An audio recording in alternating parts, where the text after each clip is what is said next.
Hello, this is Stephen E. Andrews, Outlaw Bookseller, and welcome to Future Watch, the playlist on my channel where I talk about science fiction cinema and science fiction literature. Today we're going to talk about 2001, but I'm going to do a caveat first for the entire series, and I will probably mention this again because I think it's important. The first point is that science fiction literature existed before cinema. It just wasn't called science fiction then. It was called scientific romance, or it didn't have a special designation. The term science fiction wasn't coined until 1926, and it was in a magazine, a fan letter to the editor, Hugo Gernsback, who in 1925 had suggested the term scientifiction, a conflated word, which is just awful and doesn't roll off the tongue. And then a fan of the magazine wrote in and said, why not science fiction? The term had been used very briefly in a Scandinavian poetry magazine about 50 years earlier, though in what context I'm not entirely sure. But as I say, the term science fiction didn't exist before cinema, it existed after it, even though the genre itself existed and was forming. One of the problems that science fiction writing has faced is that since it's been called science fiction, it's grown up in the shadow of cinema. If you look at the 1920s, when the term was coined, there were films like Metropolis. So there's always been a close association, but it's worth remembering that science fiction literature existed prior to science fiction cinema. I make this point because in the popular imagination, science fiction is mostly conflated with films and television in the popular sense. Literature sets a standard, cinema and television simply follow. Also, I want to make a statement about the problem with science fiction on screen is that it's primarily visual. As Clute and Nichols pointed out in the Science Fiction Encyclopedia in the first edition in 1979, the problem with science fiction is that it's fundamentally the literature of ideas. Now, ideas are notoriously difficult to put across on screen. They can generally be put across metaphorically, or they can be put across directly in words through dialogue or title cards or what have you. And that's something that science fiction has always struggled with. So in the popular imagination, people think science fiction is about visuals, about spectacular spaceships and what have you, rather like we see in 2001, which is showing on my TV behind me on Blu-ray. This is recontextualized for critical use, Warner Brothers or MGM, whoever it is. So do bear that in mind. And it's actually not about that at all, it's about ideas. So 2001 is particularly interesting in this context because, of course, it didn't begin as a film, it began as a short story. I'm going to talk about how it began for me. And for me, it began probably in the early 70s with this record. This is the soundtrack album of 2001. Which was released obviously when the film came out, and this is a gatefold original. You won't see many of these around. There's the back artwork, and inside there's an essay about the film and lots of pictures. And this was a huge success. Of course, what Kubrick used to do was take sort of library music, use classical music, and dub it on, and it seemed to work perfectly. The Viennese waltzes of the Strauss brothers worked perfectly with the waltzing spaceships and what have you. We all know about this. So that was my first discovery of it. So of course I was fascinated by the pictures of the spaceships and the astronauts because I was a child of the space age, and like most people in the 20th century, I first discovered science fiction on screens, but there wasn't much of it then. If you had a yen for science fiction as a kid in the 1960s, there was Doctor Who. Towards the end of the 60s, there was Star Trek. So I saw these things first time around. When I was very small, I'm told by my parents that I liked a series called Adam Adamant, which was about an Edwardian or Victorian gentleman who was frozen in time and he wakes up in his ringing 60s. And I've no memory of this at all. So even before my active memory, I was a science fiction fan of science fiction television and cinema. If you wanted to see science fiction cinema, it was very difficult to see any. On TV, occasionally you'd get maybe, a 50s monster movie, King Kong or something had been on. And these were also really big things. So my point is that back then, if you liked science fiction, because you'd seen it on screens, if you wanted more of it, you couldn't just, flip on a VHS or a DVD or a Blu-ray player or stream anything, because that technology wasn't there. You had to read it. So by the time I was about 1969, 1970, I started to try and read science fiction. The Lost World by Conan Doyle, H.G. Wells, John Wyndham. And these books, even though I was an advanced reader, I was 3 years ahead of all the other children in my class. It was very, very much one of those things where it was quite tough to read, but of course it encouraged you to read more. It was a really good thing for a child's reading, to be challenged by things and to want to read things. So I went back to those books again and again until I conquered them. So by the time I was sort of 11 or 12, I was reading more sophisticated things. So that was an interesting experience, and something that I wanted to sort of read, because the LP, I'd seen the LP at my uncle's. My uncle gave me his copy and I listened to it, and I was sort of baffled by the strange sounds of Ligeti and whatever. So I wanted to read the book. But first of all, I read the short story, The Sentinel. This is a current copy of the Clarke collection Sentinel, which I got recently because I've had a bit of a thing where I've wanted to return to Arthur C Clarke, even though I find him very clunky as a writer. He does have very interesting cosmic ideas.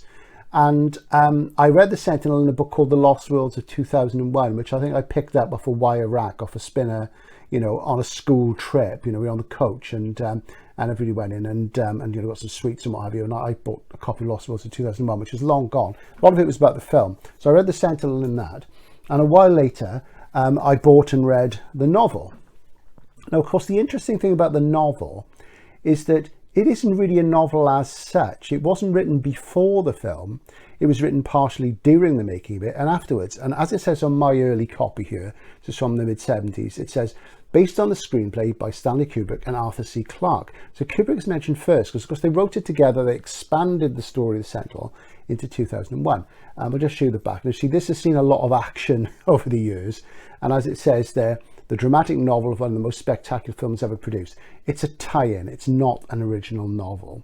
So the film, I guess, is canonical and the novel is just there. Now, of course, I'm willing to bet that a very large number of us, before we got to see 2001, because it wasn't actually shown on TV, I think, until the early 80s. I recorded it with a VHS cassette the first time it was on. And I can date it from that because I didn't get my VHS till I started working.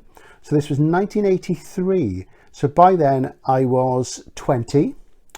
It was Christmas 83, I believe. And it was really exciting to finally see it. It was shown occasionally on late shows in the 70s. I never got around to seeing it. But of course, I'd read the novel by then, probably, half a dozen times. I've read this many, many times, especially when I was a kid. I used to like to reread things and really get into a text. And of course, what the novel does, the novel explains the film. There's an awful lot in the novel because the novel is words, which is not in the film, but it explains it. Whereas a lot of things in the film are enigmatic and unexplained. So this has been very sort of vivid source of all sorts of inspiration to all sorts of artists and critics and what have you. And just to mention, this is, this is not typical, this is atypical, but there are other things like this out there of sort of 2001 studies. This is a book by a friend of mine called Daniel Bristow, who's a bookseller, Lacanian psychoanalyst, very intelligent guy. He writes for Zero Books and various other things. Hi, Dan. Hope you're well. He lives in Cambridge now. I don't see him very often these days. He's a great guy. And this is one of his books. This is 2001: A Space Odyssey and Lacanian Psychoanalytic Theory. This is published by Palgrave Macmillan. It's hardcover. It's quite expensive, but if Lacanian psychology and 2001 are your things, you love this.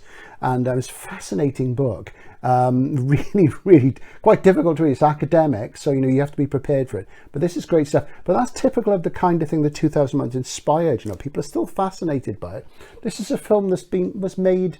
It's coming up to 60 years ago, and it still looks stunning. It's massively influential and quite brilliant. But my real point is that most of us after a certain date who saw 2001 read the book first. And that's a real issue. And I had this issue a few years ago when I wrote a review online of a film called Hard to Be a God, which is the second film version of a novel by the Strugatsky brothers, the Russian SF writers. Hard to Be a God was a book that they published, I think, in the late 60s, early 70s. There was a film version in the 80s, which briefly features Werner Herzog. It's bedeviled by the odd sort of, bad 80s sort of labyrinth-style Bowie fright wig. But it's a really good adaptation. It's quite faithful. It adds some stuff. But the more recent film doesn't really explain very much. It's very, very arty. It's very long.